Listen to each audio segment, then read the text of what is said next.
Welcome to an all-new episode of Get Lit with Lianna, the podcast. Join me as I sit down with a new guest author in each episode to discuss their books, careers, and everything in between.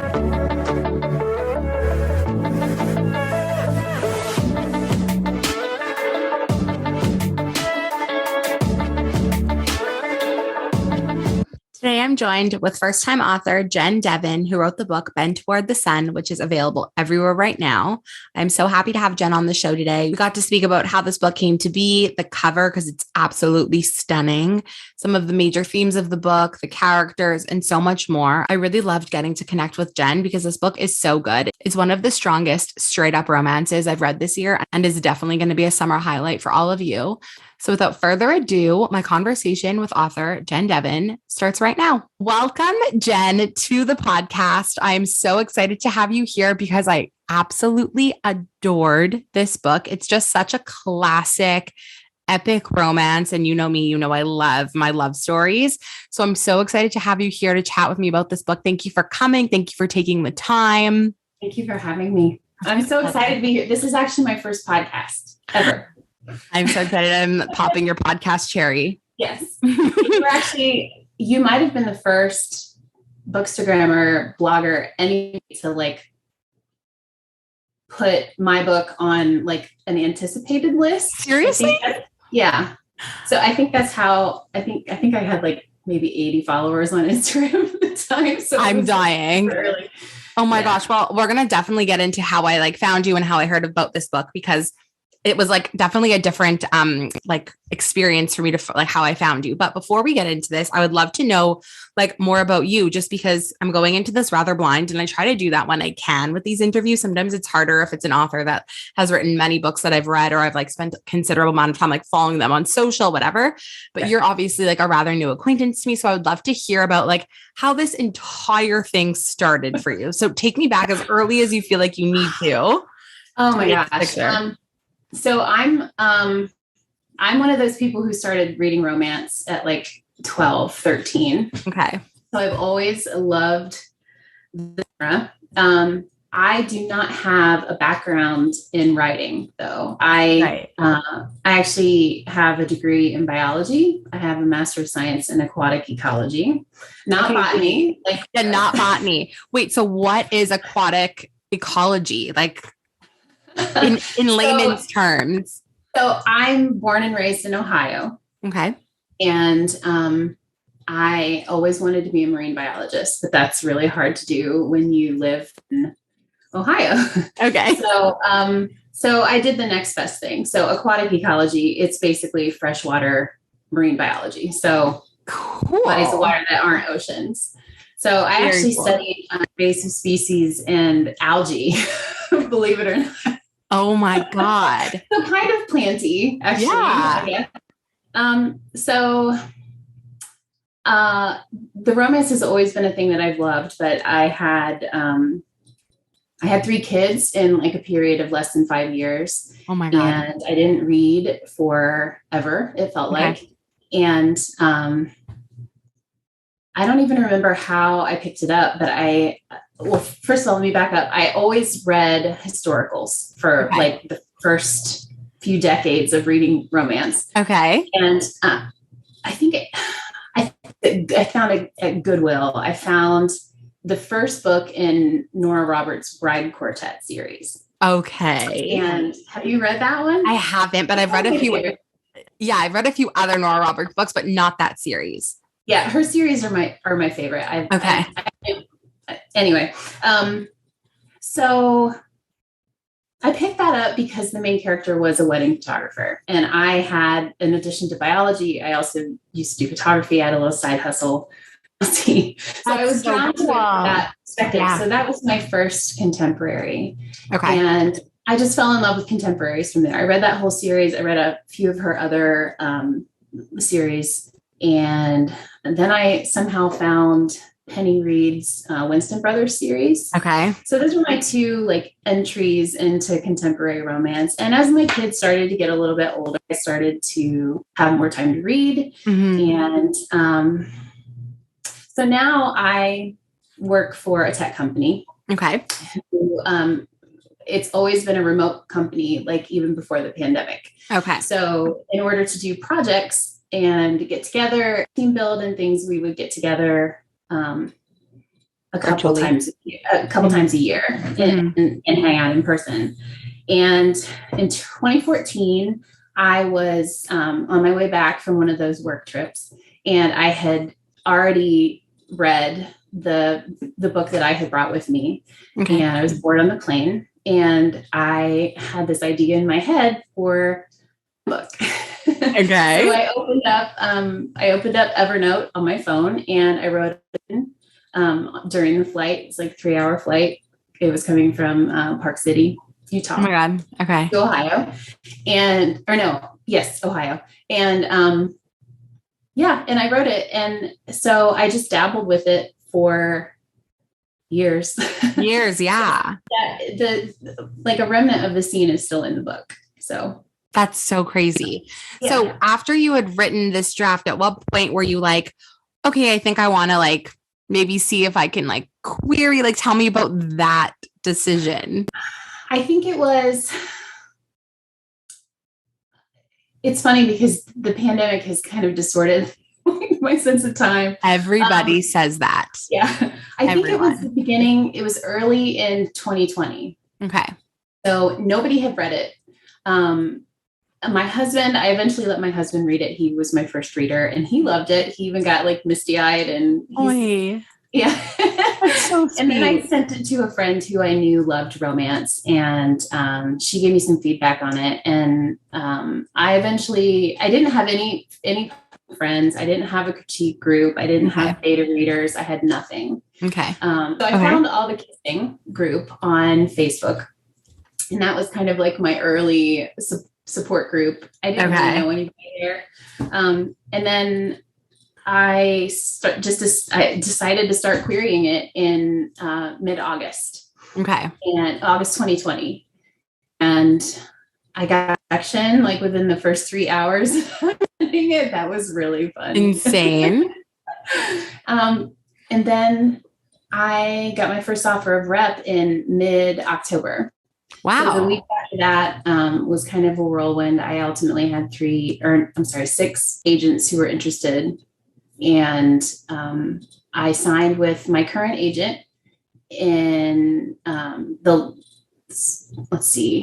later in October. Okay. And then she went on sub the last week of October, and it sold at a 4-house auction the first week of November. So insane. So this was like the fastest process of all time. Yeah, just bonkers fast. And I don't, it's pretty much like a fairy tale story because things don't usually happen that fast. Right. I mean, and I don't like to talk about it because I feel kind of guilty. Okay, you should never feel guilty. If anything, you should feel so proud that you were able to make this happen and that it happened so quick. Like I've done so many of these where I've spoken to so many different authors and hear about their trajectory and how they've gotten either published or how they've decided to do it on their own and self-publish. And like, obviously everybody's story is different, but it's incredible that you were able to go like the traditional route with your first book that you took like 5+ years to write.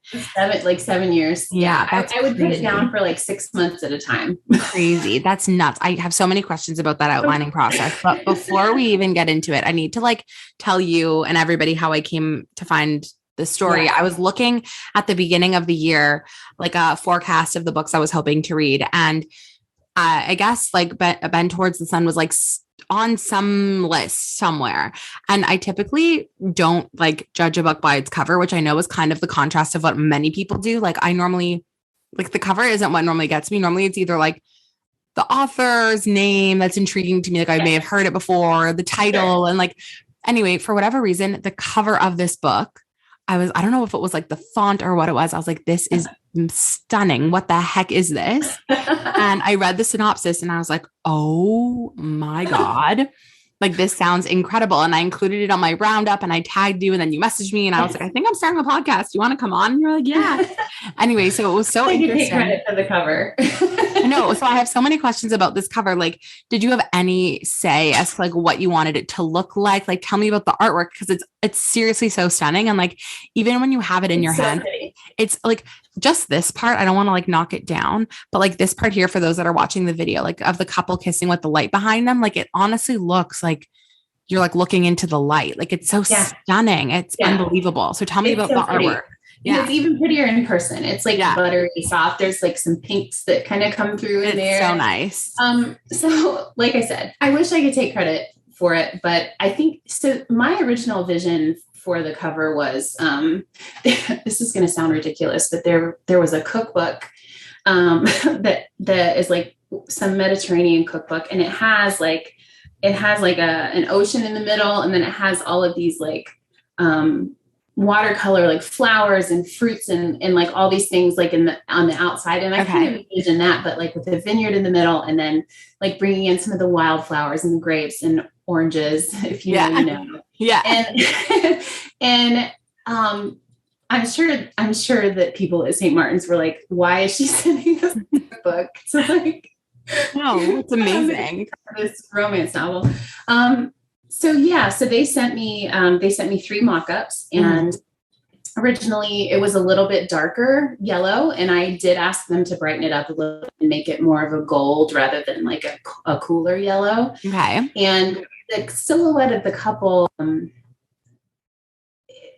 that's been modified a little bit. They made Harry's hair like a little longer with his like little ducktail curls in the back. And then Rowan had to have hair, and the model in the art like originally had straight hair. So they did some Photoshop magic, and I told them what I wanted and they made it happen. It's amazing. No, it's seriously the most stunning book cover.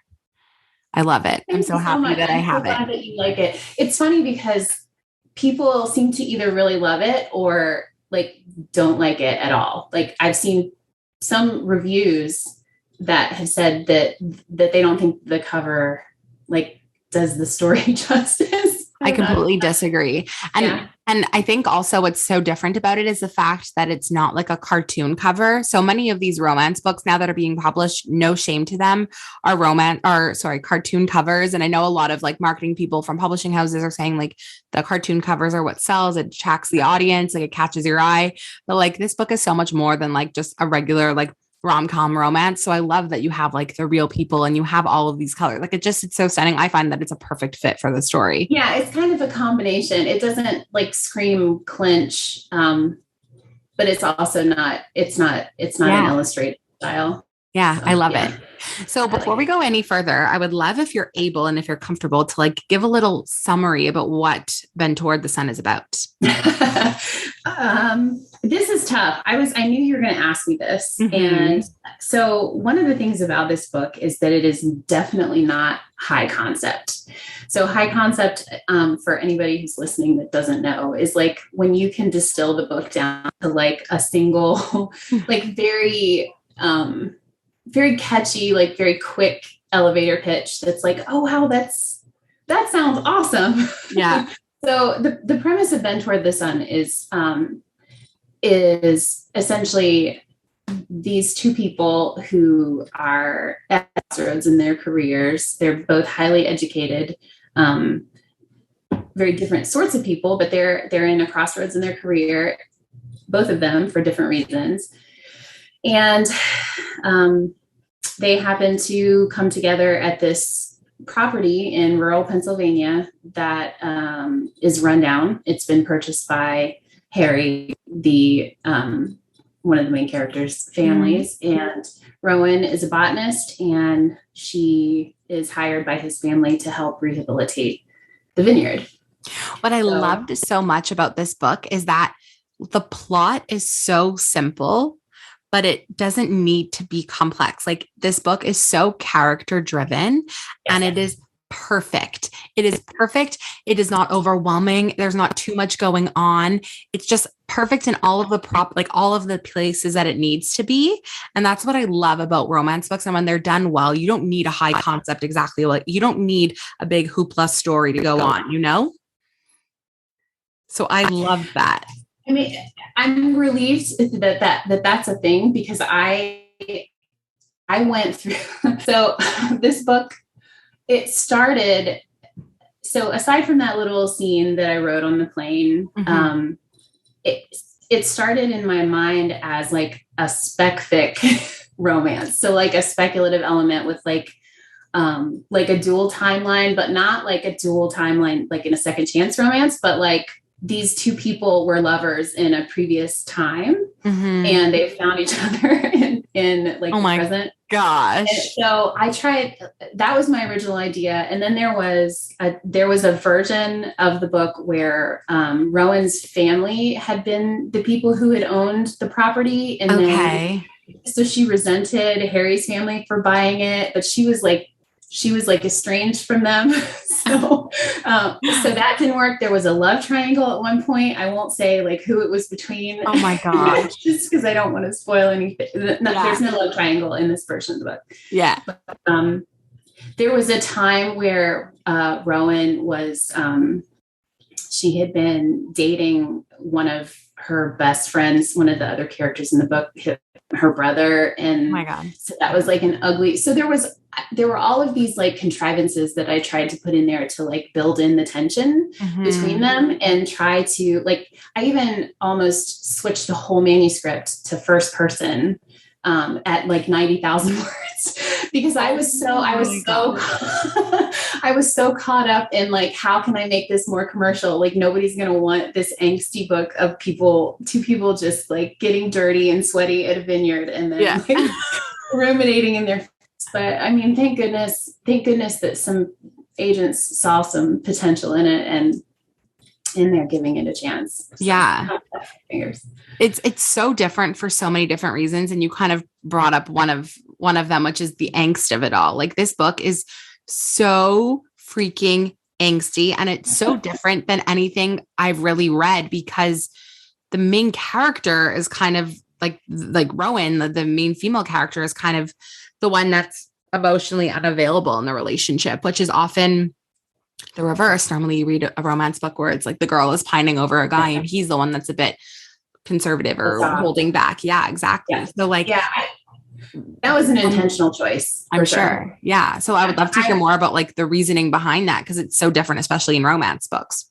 I actually, in earlier drafts of the book, I wanted to make her like outright unlikable. She has been softened so much. Wow. For this final version of the book. And Harry started out a little bit more damaged. He was even more damaged than he is in the final version. But I really I love when characters do things that are unexpected. Especially when they're just not nice people or they're letting their baggage kind of, take their decision making. And I wanted her to be unlikable. And I know that unlikable female characters are a really hard sell. And even though I've softened her a ton from previous drafts, there are some people who find her hard to connect with, but she comes so far and I'm writing a new book. I have to ask you about that. I know we're definitely going to get to that. Yeah. So spoiler alert, she's in it as a character and the person that she is in this new book is even more, she's grown even more. So I really wanted her to have to come really far. Right. I love that. Course the book. Yeah. Another part of Rowan that I loved is that you have, and what I'm seeing so much of now, and we're all seeing, I think, a really big like influx of is women in STEM in romance books, which is just like so incredible. And obviously her background is in botany. So like, can you tell me, I know obviously it's kind of related to what you do sort of, but like, how did you decide that this was going to be like the theme in this setting, I guess, or the background of this story? So, I knew, well, I'm sure you've heard Write What You Know, right? I think a lot of people's debuts are, their main characters are professions that they have some kind of connection to because you can write it authoritatively, or you can, or you identify with something about that person, whether it's their profession or their religion or their sexual orientation or whatever. So I knew that I wanted her to be in biology of some sort.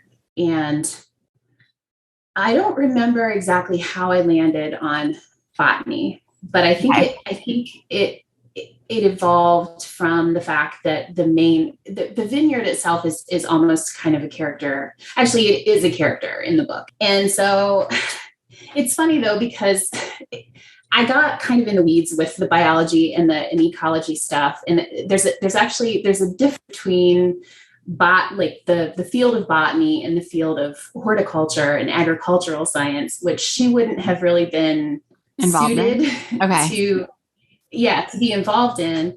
So I had her research be about native wildflowers, which she would have been suited to right. speak to in like vineyards and orchards. So I kind of put those two things together. Insane.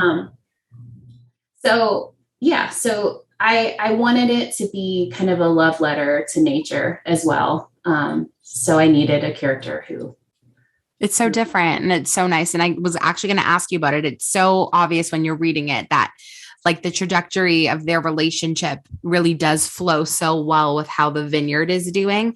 And I was going to ask you if you ever like considered it as a character in the story. I do. Yeah. You do, which is incredible. It's such an important part to the story. And it's so different. It's such like, that's what I'm saying when I said earlier about how this book is like so much more than just like a fluffy romance. Like there's so much thought and so much different, like so many different parts to each character, like the whole storyline about Rowan's upbringing and having an unstable background and really craving that like familial big family from Harry is like such a beautiful part of the story. Like, was that part challenging to write? Like, why did you want to include that? I know you said you wanted to make her kind of unlikable and rough around the edges. Was that all part of the same like outlining process?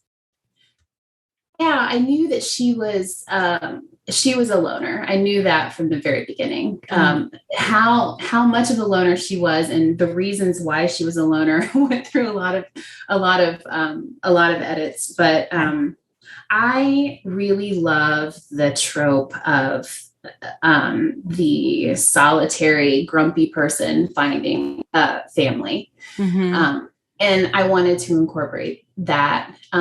So there's like multiple love stories in the book. There's Rowan falling in love with the land. I think that's the first thing that happens for her. And then she falls in love with the family, the Brady family. Obviously she falls in love with Harrison. And I think I wanted that depth to the story for her to find, and self-love is another one. She forgives herself. She releases any of the shame that she has from the previous things that have happened to her. And I wanted that. I wanted to layer that in there, and that I wanted her to find all of the love. I wanted her to have. So speaking of the love, there's so many like swoony and then like seriously steamy moments to this book. What was it like writing like traditional romance scenes? Were those hard for you to write? Was it easy? Was it fun? Were you stressed? Like, tell me about those types of scenes. So I find the dialogue to be the easiest thing for me to write. I don't know what it is about my brain. I can like 2 sides of a conversation, and so that was easy. The banter, I really love it. And that's actually the first scene that I wrote on the plane. It was them, a different version of it, but them bantering while they're dancing. It's such a good scene. Festival. Yeah, so good. And steamy scenes I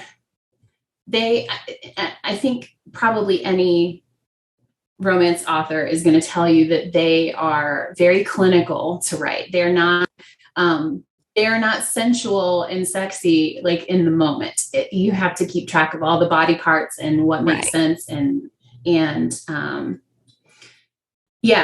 it was a very clinical process. I will say though, when I write, I'm usually,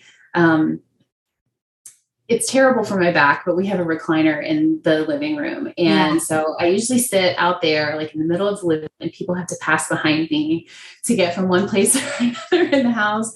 So my children, every time I was trying to edit or write one of the things, if it was like, when they were still awake or whatever, I would have to.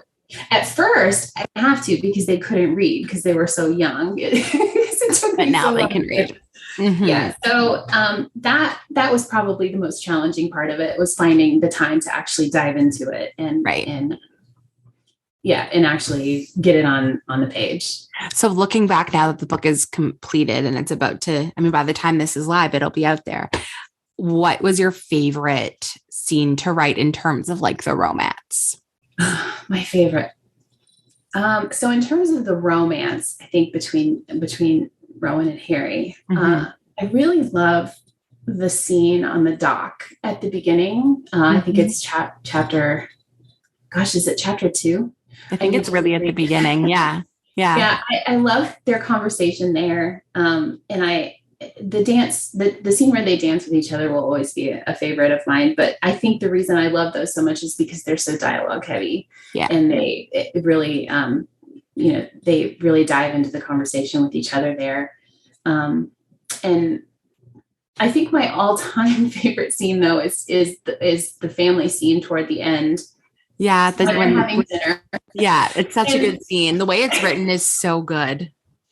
It's kind of a mishmash inspired by two of my favorite scenes in media. The dinner scene in While You Were Sleeping, where it's just mass around the table and nobody's really listening to anybody else, but there's like rhythm to it.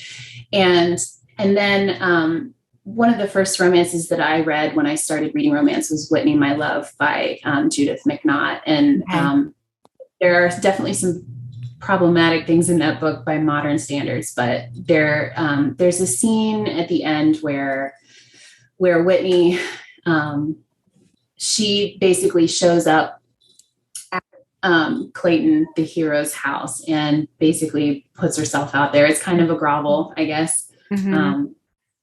At a public meal with his family. And that's kind of what Rowan has done here. So yeah, I love that scene. And I could picture it like perfectly in my head when I was reading it. Like I just like everyone talking over each other, but like you're still so dialed into Rowan and Harry, even with all of the craziness. Like I honestly would love to see that. I mean, I would love to see this entire book become some form of like a movie or something, but that scene in particular, like I can just see it, how it would translate. The choreography of it. Yeah. It would like just the cadence of it. Like the whole thing is just, it's so good. I love it too. It's so fun. I love an opportunity anytime that I can write. Like the other members of the family are super fun.